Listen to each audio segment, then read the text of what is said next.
Radio Publique Africaine.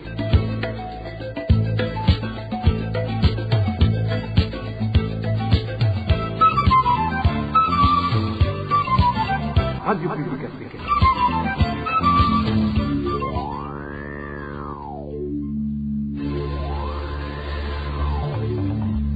C'est le moment de suivre le journal parlé en français. À la présentation, Josiane Mouzanez. Merci de votre fidélité, bienvenue à ce journal. Donc voici d'abord les principales articulations. Au moment où le monde célèbre la journée pour la protection des enfants, le constat est que les violences faites aux enfants s'intensifient au Burundi. Non seulement certains sont privés de leurs droits et font des travaux qui ne sont pas compatibles à leur âge, mais il y en a aussi qui sont abusés sexuellement. Certains agents de la police nationale burundaise alertent. En effet, cela fait plus de 2 ans qu'ils portent les mêmes uniformes et chaussures, à telle enseigne qu'aujourd'hui, ils n'ont presque plus de chaussures, alors qu'ils doivent se présenter régulièrement à leur poste d'attache. Les cultivateurs de coton de la commune Chibitoke demandent d'être rétablis dans leurs droits. C'est après que les moniteurs agricoles de la Cogerco aient arraché leurs plantations, d'où ces agriculteurs demandent aujourd'hui d'être indemnisés. Voilà pour les grandes articulations. Dis le bonsoir chez vous, mesdames et messieurs. Tout de suite, le développement de ces titres. Bonsoir, ouvrons ce journal par la page droits de l'homme où le Burundi s'est joint au monde entier pour célébrer ce 18 novembre la journée dédiée à la protection des enfants contre l'exploitation et les abus sexuels, des violations que certaines organisations œuvrant pour la défense des droits humains, y compris ceux des enfants, affirment qu'elles restent fréquentes au Burundi et ne sont pas encore combattues de manière suffisante. Le point avec Élose Divin Réniche. C'est au cours de l'Assemblée générale de l'ONU, tenue en date du 7 novembre 2022, qu'il a été décidé que chaque 18 novembre va être consacré à la Journée internationale pour la protection des enfants contre l'exploitation et les abus sexuels. Selon l'ONU, cette journée a été instaurée en raison de la nécessité urgente de protéger les enfants contre ces violences et de soutenir les survivants qui ont eu la chance d'en échapper. Au Burundi, ces violations persistent depuis longtemps. Le Fonds des Nations Unies pour l'enfance UNICEF Burundi indique que 31% des enfants âgés de 5 à 17 ans ont déjà été victimes de violences, y compris d'abus sexuels. L'organisation Save the Children précise que de janvier à juin 2025,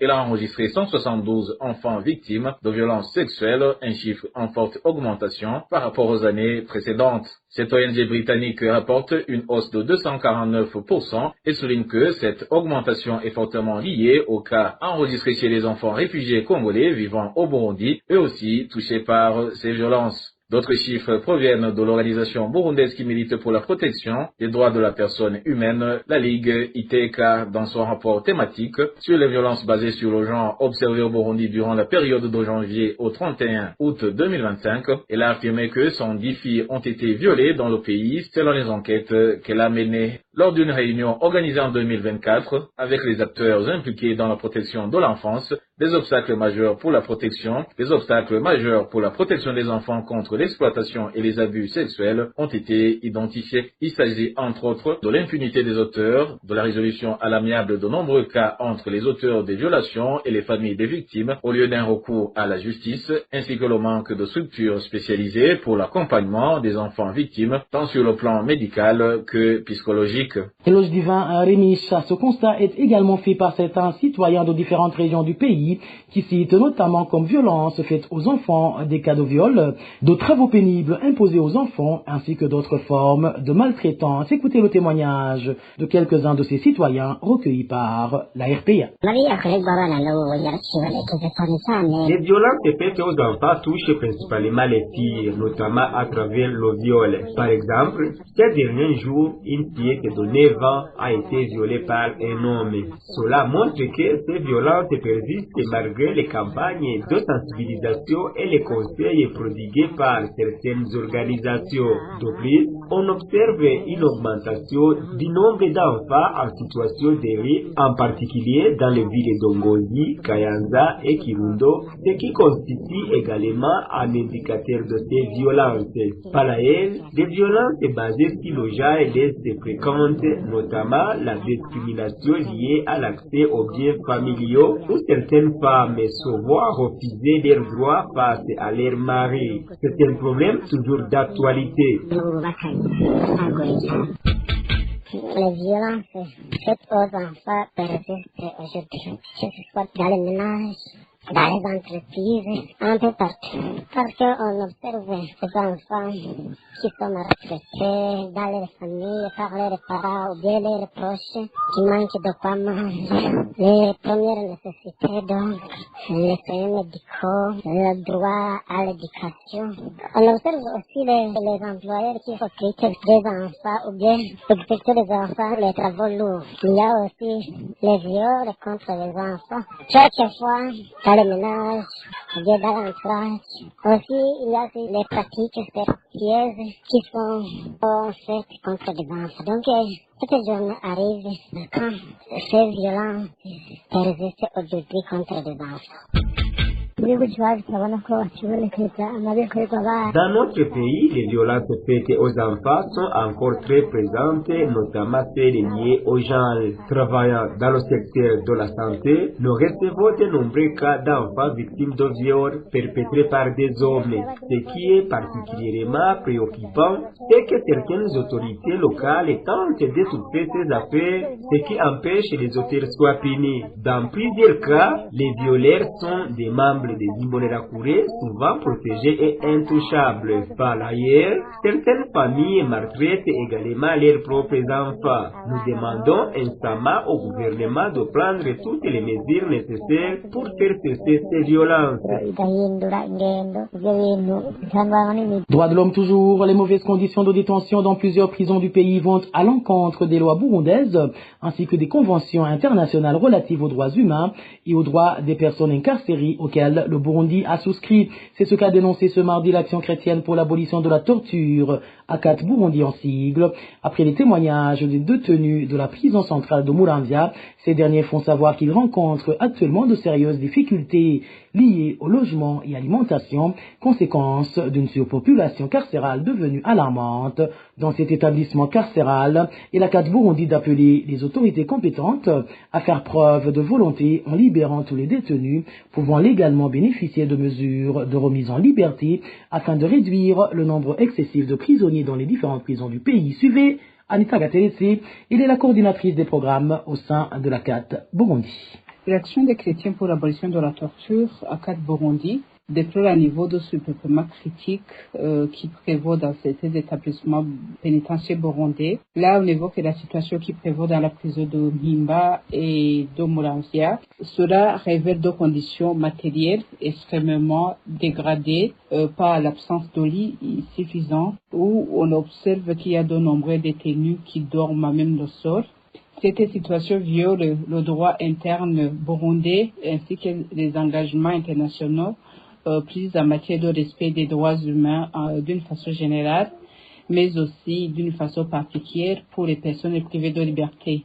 Car il y a des fondements juridiques sur le plan national comme la Constitution du Burundi qui prévoit que la dignité humaine est inviolable alors que les conditions décrites constituent de traitements dégradants contraires à ce principe constitutionnel. Face à cette situation, ACAT Burundi recommande au ministère de la Justice, de la Direction des Affaires pénitentiaires, de prendre des mesures urgentes pour la décongestion des établissements pénitentiaires surpeuplés comme la prison de Mpimba et de Muramvya, prévoir des mesures de libération conditionnelle, mais aussi en veillant à la mise en application effective des mesures de grâce présidentielle, prendre aussi des mesures de réhabilitation rapide des infrastructures sanitaires comme portes des toilettes, mais aussi mettre à disposition des détenus un équipement constitué de lits, de matelas, de moustiquaires pour les moyens d'assainissement, mais aussi veiller à développer d'alternatives pénales à l'incarcération. Là, on évoque les travaux d'intérêt général, la surveillance judiciaire. Le ministère de la Justice doit aussi veiller à renforcer les mécanismes internes et de contrôle via la Direction des Affaires pénitentiaires,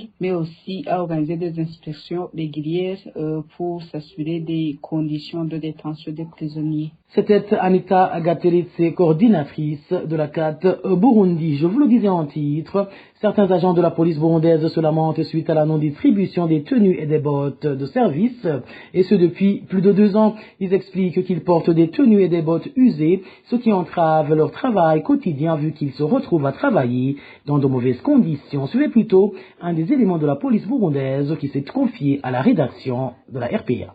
iwacu muri polisi y'Uburundi turafise ingorane ikomeye cyane ijanye no kuronka. Chez nous, au sein de la police burundaise, nous avons un sérieux problème d'approvisionnement en tenue de service. En principe, chaque policier avait droit à 2 paires de tenues par an. Mais ça fait plus de 2 ans, nous entrons bientôt dans la 3e année sans que personne parmi les agents de la police ne bénéficie d'aucune paire de nouvelles tenues. C'est dire que sont distribuées seulement des tenues aux nouveaux recrues, mais pour nous les anciens, pas de tenue policière, pas de bottes ni bérets. Vous le constatez vous-même en route sur nos postes d'attache, vous ne verrez jamais un policier qui porte une tenue qui honore un policier du pays. Ils nous ont octroyé ces tenues en couleur bleue, mais maintenant elles sont blanchâtres. Nous ne savons pas la cause de cela, mais de toutes les façons, les conséquences ne peuvent pas manquer. C'est une police que nous qualifions de proximité. Néanmoins,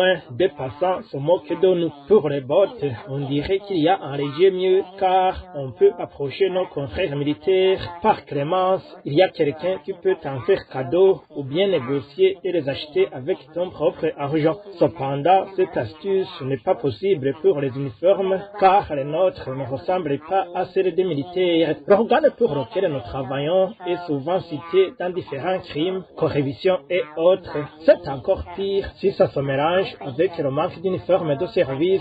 C'est de la honte. Personne ne peut comprendre comment nous pouvons marcher nus. Toutefois, la question que l'on peut se poser, c'est de savoir s'il n'y a plus de budget alloué à l'achat des tenues de la police, si ce montant existe encore ou a-t-il été orienté pendant toutes ces années et pourquoi faire?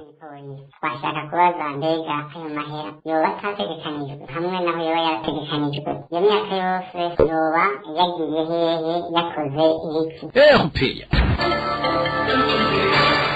En page santé, l'on parle des chiffres des enfants de moins de 5 ans touchés par la malaria en baisse à Chibitoke suite au programme de vaccination lancé par MSF dans ce district sanitaire de Chibitoke, un programme qui s'est depuis étendu à 20 centres de santé répartis dans différentes régions du pays. Dans son rapport, MSF précise que ce programme vise à freiner la propagation de la maladie et à éviter qu'elle continue de coûter la vie à de nombreux enfants. Les détails avec Rémi Ndelagakura. La malaria reste l'une des principales causes de décès chez les enfants de moins de 5 ans au Burundi, mais les chiffres commencent à baisser dans le district sanitaire de Chibitoke.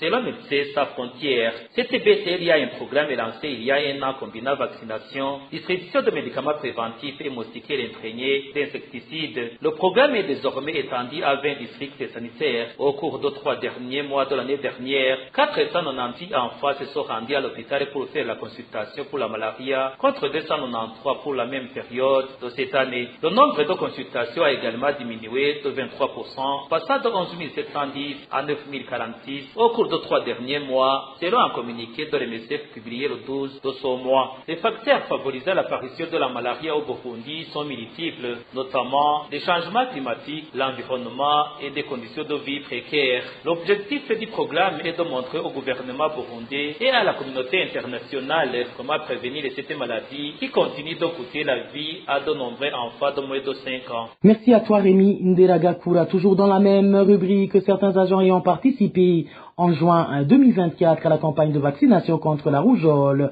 dans la province de Bujumbura réclament toujours le paiement de leur rémunération. Ils dénoncent un retard prolongé et affirment avoir multiplié les démarches pour obtenir leur dû. Sans succès, le reportage est signé d'Annie Claire, il la trouve. Dans la province de Bujumbura, des mobilisateurs communautaires ont participé à une campagne de vaccination contre la rougeole pendant 7 jours en juin 2024. Ils devraient percevoir une rémunération journalière de 20 000 francs bourg. Cependant, certains n'ont toujours pas reçu le paiement de leur travail. L'un d'eux nous en témoigne. Certains ont reçu notamment des titulaires responsables des centres de santé ainsi que les superviseurs, mais les techniciens pour la promotion de la santé de la province de Bujumbura, eux, n'ont rien reçu. Nous ne comprenons pas comment l'argent est arrivé alors que pour certains, il n'a jamais été distribué. Selon nos sources, cette tâche n'a pas été facile pour les concernés qui se disent surpris d'avoir accompli leur mission sans être payés. Quand vous regardez par exemple un mobilisateur communautaire ou un volontaire qui a passé 7 jours à laisser ses activités personnelles, mais qui a tout de même travaillé et rentre chez lui sans être payé, c'est vraiment regrettable. Ce n'est pas seulement un mobilisateur communautaire, mais toute personne qui s'est engagée et a travaillé mérite sa rémunération. Ils affirment avoir fait plusieurs démarches pour réclamer leur dû, mais sans succès. Nous avons continué à poser des questions. Ils n'ont pas cessé de nous renvoyer d'un service à un autre. Allez demander là-bas. Une fois arrivés, on nous renvoie ailleurs, et ainsi de suite. Ils n'ont fait que nous balader. Il demande au président de la République, Évariste Ndayishimiye, ainsi qu'au ministre de la Santé publique, d'intervenir pour qu'ils soient enfin rémunérés.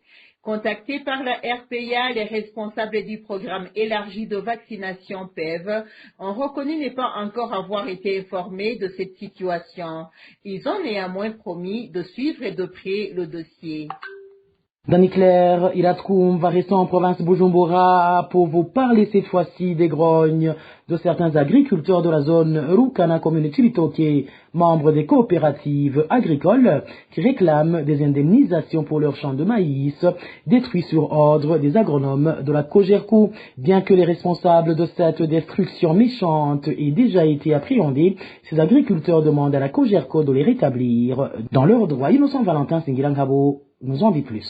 Depuis un certain temps, les cultivateurs du coton réunis dans des coopératives de la zone Rukana en commune Chibitoke réclament aux moniteurs agricoles de la Cogerco leurs épargnes, des montants qui sont sans trace depuis. Et au lieu de s'exécuter, ces derniers ont cherché tous les moyens possibles pour faire taire ces cultivateurs. C'est ainsi qu'ils les ont accusés de vouloir troubler l'ordre public et ont décidé de confisquer leurs plantations. Ce cultivateur qui s'est confié à la RPA témoigne.